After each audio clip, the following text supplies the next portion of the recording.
Quero saudar a amada igreja com a graça e a paz do Senhor Jesus. Amém. Hoje pela manhã iniciamos essa nova série de mensagens inspirada no tema do aniversário de nossa igreja, Viva para Servir. E no dia em que nós celebramos 10 anos de organização de nossa comunidade, nada melhor do que nós lermos e meditarmos num salmo de celebração. Por isso eu convido você a abrir sua Bíblia no salmo de número 100. Salmo de número 100, um salmo muito conhecido, ele estará exposto aqui em nosso telão. Você que nos assiste através da internet também terá ele como legenda, mas se você tiver uma Bíblia, abra a sua Bíblia. É importante que você confira esse salmo durante a nossa exposição. Salmo de número 100. E esse é um salmo tão conhecido, que eu vou pedir para nós lermos todos juntos em uma só voz. Diz assim a palavra do Senhor: celebrai ao Senhor, com júbilo ao Senhor, todas as terras. Servi ao Senhor com alegria, apresentai-vos diante dele com cântico. Sabei que o Senhor é Deus. Foi Ele quem nos fez e dele somos. Somos o seu povo e rebanho do seu pastoreio. Entrai por suas portas com ações de graças e nos seus átrios com hinos de louvor. Rendei-lhe graças e bendizei-lhe o nome, porque o Senhor é bom, a sua misericórdia dura para sempre e de geração em geração a sua fidelidade. Amém. Vamos orar mais uma vez. Senhor, receba o nosso louvor e a nossa gratidão. Estamos reunidos nessa noite, Deus, para celebrarmos com júbilo ao Senhor. E que neste momento, o meditar de nosso coração seja agradável ao Senhor e produza a alegria e transformação em nossa vida, em nome de Jesus. Amém. A primeira coisa que eu quero que você note comigo nesse salmo é que ele é o único no livro dos Salmos que vem com um subtítulo escrito Salmo de Ação de Graças. Você pode procurar nos outros 149, nenhum deles vem escrito assim, Salmo de Ação de Graças. Isso não quer dizer que os outros salmos não agradeçam a Deus. Pelo contrário, nós temos muitas poesias em nossa Bíblia que tanto agradecem quanto nos chamam para agradecer, para louvar aquilo que o Senhor faz em nossa vida. Por exemplo, o Salmo 118, também muito conhecido: rendei graças ao Senhor, porque Ele é bom, porque a sua misericórdia dura para sempre. Ou o Salmo 103, bendize, ó minha alma, ao Senhor, e não te esqueças de nenhum só de seus benefícios. São então inúmeros os salmos que de fato agradecem a Deus, mas esse aqui, por ter escrito Salmo de Ação de Graças, deve ter alguma coisa de diferente. O Salmo 100 está explicitamente identificado assim, meus irmãos, por um motivo muito importante. Você já deve estar cansado de me ouvir falar que nada na Bíblia foi escrito por acaso. Os salmos não foram colocados na Bíblia de maneira aleatória. Pelo contrário, o salmista, inspirado por Deus, escreve e dispõe todos os salmos de maneira intencional. Nessa semana que se passou, um adolescente me fez uma pergunta. Ele estava com dúvida numa fala de Jesus nos evangelhos, e então eu pude explicar para ele, tentar esclarecer alguns pontos ali para a mente dele, e ele chegou a uma conclusão. Ele falou: pastor, isso que Jesus falou é genial. E aí eu sorrindo, falei: nossa, que conclusão bonita que ele chegou. Mas antes mesmo que eu pudesse falar para ele qualquer coisa, ele ao mesmo tempo também respondeu: é lógico que é genial, pastor, foi Jesus que falou. Eu quero que você tenha essa mesma aproximação com a palavra de Deus, que você olhe para a sua Bíblia dessa maneira. Não só os salmos, meus irmãos, mas cada livro, cada capítulo, cada parágrafo, cada palavra foi escrito de maneira genial, de maneira brilhante, de maneira intencional, para nos comover, para falar conosco e para nos apontar alguma coisa muito importante para a nossa vida. Como diria Paulo aos Romanos, tudo o que foi escrito para o nosso ensino foi escrito para que tenhamos esperança. E o Salmo 100 foi escrito de maneira intencional, fechando uma série de salmos, um grupo de salmos que começa ali a partir do Salmo 93. São os salmos de realeza. Se você ler a partir do Salmo 93 até o Salmo 100, você vai ver escrito várias vezes a frase: reina o Senhor. Reina o Senhor.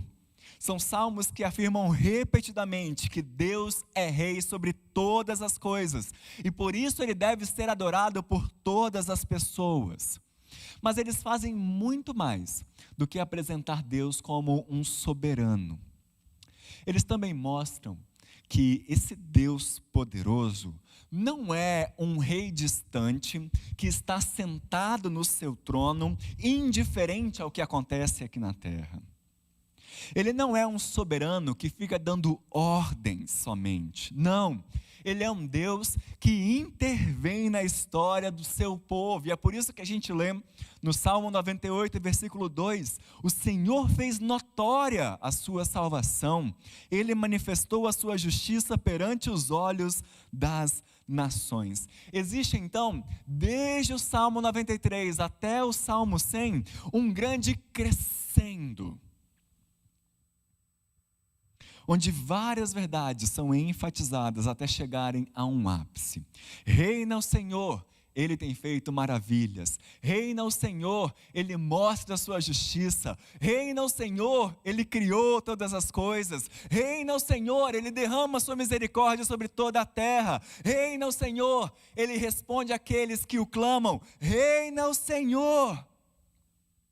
Todas essas afirmações vão culminar num grande convite para que todas as nações celebrem com júbilo a esse Deus. Neste ano em que completamos 10 anos de organização de nossa igreja, o Salmo 100 expressa de maneira clara, de maneira explícita, o sentimento do nosso coração. E por isso eu quero observar com você, neste texto, 3 maneiras de agradecermos a Deus. 3 maneiras de louvarmos ao Senhor pelo seu sustento, pela nossa vida, pela nossa igreja, por tudo que Ele tem feito e pelo que Ele ainda irá fazer. E a primeira maneira enfatizada nesse salmo é agradecer com alegria.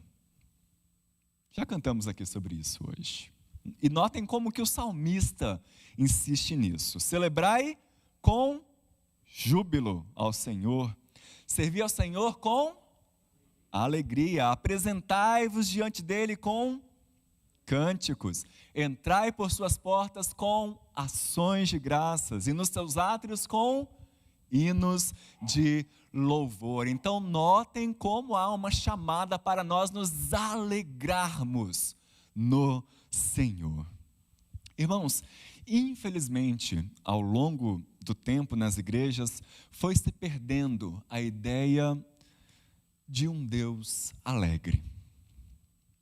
Você pode perguntar para algumas crianças, adolescentes, até mesmo alguns jovens, e você verá que a ideia que muitas pessoas têm do nosso Deus é um Deus carrancudo. Alguém sempre sério, pronto para castigar se você fizer alguma coisa errada. Um Deus que não gosta de festa, que não gosta de nos ver felizes. Mas vejam, ao longo da história bíblica, nós vemos justamente o oposto ser apresentado para nós. Assim como nós aprendemos aqui há alguns domingos que o Senhor está sempre pronto e deseja nos abençoar, a palavra de Deus nos diz que Ele é um Deus alegre, que apesar de nossos pecados, apesar da nossa limitação e fraqueza, que muitas vezes, sim, nos afasta dEle, apesar de nós merecermos o seu castigo e a sua condenação, Ele se alegra no seu povo. Ele é um Deus que gosta de festa. Tanto é que, qual foi a primeira coisa que Deus mandou o povo fazer quando estava saindo do Egito? Antes mesmo de dar os 10 mandamentos? Celebrar a festa da Páscoa, a libertação do povo. Logo depois de entregar os 10 mandamentos, celebrem festas. Celebrem a festa da Páscoa, a festa da colheita, a festa das cabanas, a festa das primícias. Celebrem! E ao longo da história da Bíblia nós aprendemos que Deus tem colocado em ação na nossa história o seu plano redentor, o plano de restauração de todas as coisas. E essa restauração é descrita como uma festa de casamento. O profeta Sofonias, muito pouco citado entre nós, quando fala sobre esse plano divino, capta muito bem a ideia de um Deus alegre. Veja só o que Sofonias diz lá no seu livro, capítulo 3, versos 14 a 17. Cante, ó cidade de Sião, exulte, ó Israel, alegre-se, regozije-se de todo o coração, ó cidade de Jerusalém. O Senhor anulou a sentença contra você. Ele fez retroceder os seus inimigos. O Senhor, o Rei de Israel, está em seu meio. Nunca mais você temerá perigo algum. Naquele dia se dirá a Jerusalém: não tema, ó Sião, não deixe suas mãos enfraquecerem. O Senhor, o seu Deus, está em seu meio, poderoso para salvar. Ele se regozijará em você, com o seu amor a renovará. Ele se regozijará em você com brados de alegria. Veja, o profeta não faz um chamado para nós nos alegrarmos no Senhor. Pelo contrário, ele fala que o movimento vem de Deus, que Deus se alegra no seu povo. Esse Deus que se regozija em nós com brados de alegria, nos convoca a nos alegrarmos com Ele da mesma forma, com brados de alegria. Celebrai com júbilo ao Senhor. Charles Spurgeon, considerado o príncipe dos pregadores, certa vez disse em um dos seus sermões: nosso Deus alegre deve ser adorado por um povo alegre também. Um espírito festivo está de acordo com a sua natureza, seus atos e a gratidão que devemos nutrir por sua misericórdia. O nosso Deus alegre deve ser adorado por um povo alegre. Uma segunda maneira de agradecermos a Deus é com conhecimento. O salmista nos convoca no versículo 3: sabei que o Senhor é Deus, foi Ele quem nos fez e dele somos o seu povo e rebanho do seu pastoreio. Aqui ele nos mostra que a nossa ação de graças não deve ser vazia, mas sim inteligente, deve ser consciente. Nós devemos saber a quem nós estamos agradecendo. Mas eu quero te lembrar que o verbo saber na Bíblia, o verbo conhecer, principalmente relacionado a Deus, nunca se trata de um conhecimento puramente intelectual. Não é uma coisa que você simplesmente aprende quando vem na igreja e o pastor prega para você, quando está na escola dominical, quando assiste algum sermão na internet, quando lê a Bíblia simplesmente. O verbo saber, o verbo conhecer, tem um sentido de um conhecimento profundo, íntimo com Deus. Um conhecimento prático. E o salmista enfatiza aqui que há pelo menos 3 coisas sobre Deus que nós precisamos sempre lembrar e sempre conhecer repetidamente. 3 aspectos do caráter de Deus que precisamos conhecer mais e mais. Primeiro, conhecer a Deus como Criador. Foi Ele quem nos fez. O que acontece quando nós não conhecemos a Deus como Criador?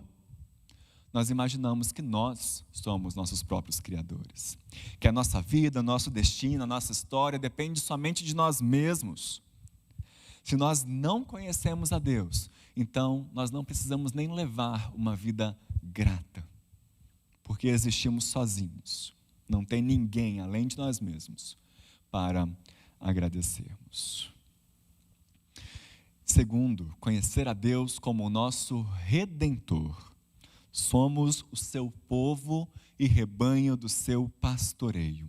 O salmista enfatiza aqui a história da redenção do povo de Deus, quando Deus teve misericórdia de nós e nos resgatou de nossos pecados, de nosso castigo e da maldição que estava sobre nós, tornando possível aquilo que nós lemos no início do culto, tornando possível que nós sejamos raça eleita, sacerdócio real, nação santa, povo de propriedade exclusiva de Deus. E o próprio Deus tornou isso possível, enviando o seu Filho ao mundo. Jesus Cristo, aquele que disse: eu sou o bom pastor, e o bom pastor dá a vida pelas suas ovelhas. Foi isso que Jesus fez por nós. Ele nos resgatou do império das trevas e nos trouxe para o reino da luz.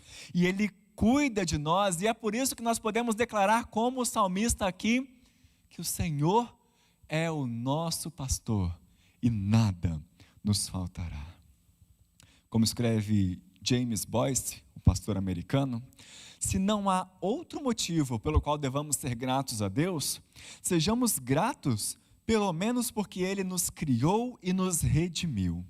Ninguém deve ser mais grato a Deus do que as ovelhas que são cuidadas pelo bom pastor. Mas há ainda um ponto importante aqui no versículo 3. Uma outra coisa fundamental para sabermos, para conhecermos e para experimentarmos intimamente em nossa vida, que é essa pequena oração. Dele somos. Nós somos dele. Independentemente do que possa acontecer conosco, ainda somos dele. Meus irmãos, os problemas virão inevitavelmente, mas nós ainda somos dele. A doença pode vir, nós somos dele. Podemos perder o emprego, nós somos dele. Haverá tempos difíceis para a nossa igreja, nós somos dele. Mesmo se a morte vier para nós ou para algum querido, ainda somos dele e sempre seremos. Hebreus 13, versículo 5, porque ele tem dito, de maneira alguma te deixarei, nunca jamais te abandonarei. Da mesma forma, Jesus Cristo nos diz que está conosco todos os dias até a consumação dos séculos. Da mesma forma, o apóstolo Paulo nos escreve que nem a morte, nem a vida, nem os anjos, nem os principados, nem as coisas do presente, nem do porvir, nem os poderes, nem a altura, nem a profundidade, nem qualquer outra criatura poderá separar-nos do amor de Deus, que está em Cristo Jesus, nosso Senhor, porque quer morramos, quer vivamos, somos do Senhor. Nós somos dele e por isso nosso coração se alegra, por isso nós somos gratos ao Senhor. Para resumir o nosso segundo ponto, eu quero citar as palavras de James Packer, um pastor e teólogo anglicano, que escreve bastante, um livro bem conhecido, seu clássico, O Conhecimento de Deus, dizendo que o conhecimento de Deus envolve inicialmente o ato de ouvir a palavra de Deus e recebê-la de acordo com a interpretação do Espírito Santo ao aplicá-la a nós. Em segundo lugar, prestar atenção à natureza e ao caráter de Deus revelados em sua palavra e obra. Em terceiro lugar, aceitar seu convite e obedecer às suas ordens. E em quarto lugar, reconhecer o amor demonstrado por Deus e alegrar-nos nele. Com isso, o Senhor se aproxima de nós e nos atrai para a sua divina companhia. O salmista, então, nos conclama, meus irmãos, a agradecermos ao Senhor com alegria e com a decisão de conhecermos a esse Deus diariamente, não só de maneira puramente intelectual, mas de maneira vivencial. Em terceiro e último lugar, além de agradecermos com alegria e com conhecimento, agradecemos também com dedicação. Notem essas expressões que o salmista utiliza: servir ao Senhor, apresentai-vos diante dele, entrai por suas portas. Todas elas indicam uma vida dedicada a Deus. Calvino, quando comenta esse salmo, nos lembra que os crentes, ao renderem graças a Deus, não cumprem seu dever corretamente, a menos que também continuem na prática de uma franca profissão de piedade.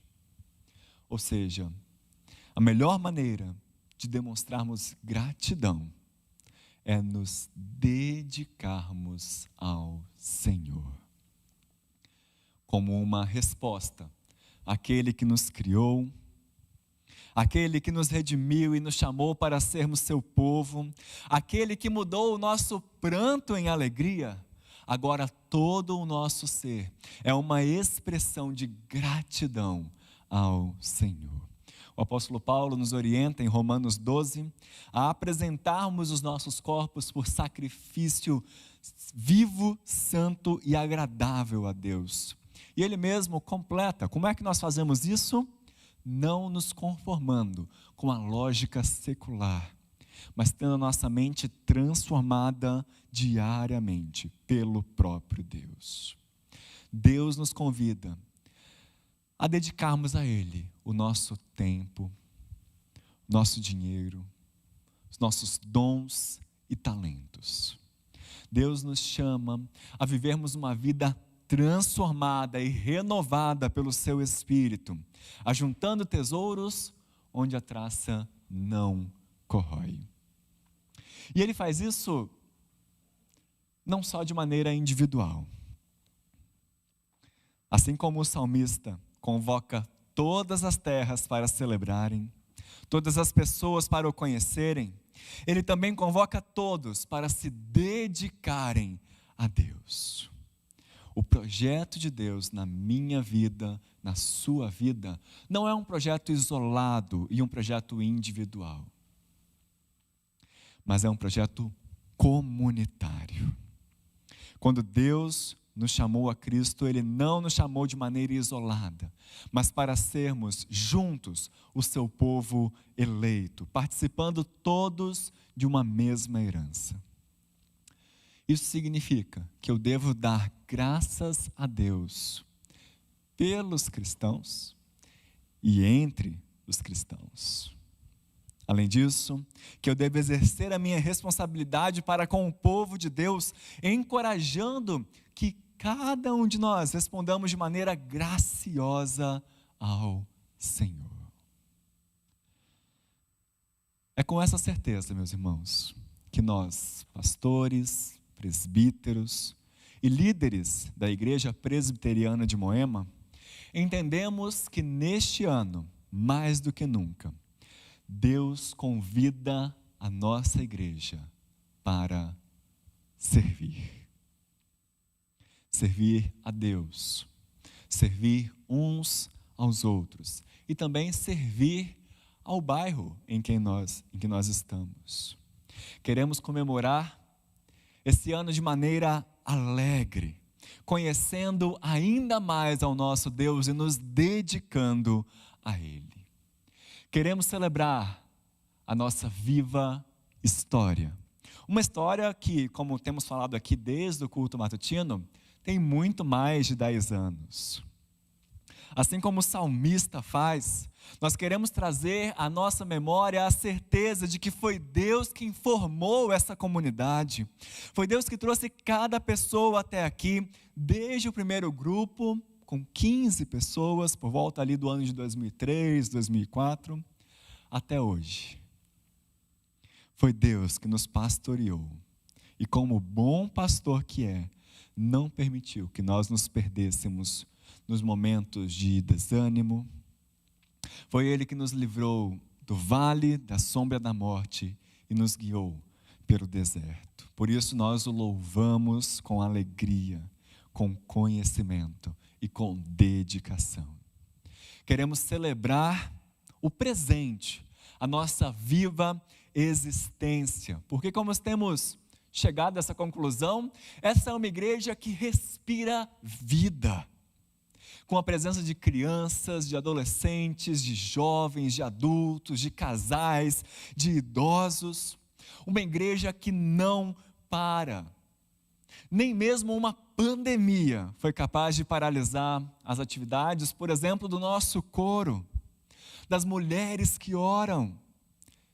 Pelo contrário, nós fizemos questão de montar toda uma estrutura complexa para que, se você não pode vir à igreja, a igreja vai até você. A igreja vai até a sua casa. É porque somos uma igreja viva, que confia no Deus vivo e sabe que a palavra do Senhor não volta vazia, que nós comemoramos a nossa viva existência, nos alegrando, conhecendo ainda mais a Deus e nos dedicando a Ele. E por fim, queremos celebrar também a nossa viva dedicação. Há muito mais a ser feito, meus irmãos. A igreja e seus membros querem ter uma vida com propósito, servir as pessoas, servir a comunidade do seu entorno e servir ao mundo com a palavra de Deus. Servir é o maior propósito de nossa existência e nos posiciona para um futuro que agrada ao Senhor. Certos de que grandes coisas o Senhor tem feito por nós, em nós e através de nós, certos de que grandes coisas estão acontecendo e ainda estão por vir, nós celebramos então a nossa viva história, viva existência e viva dedicação.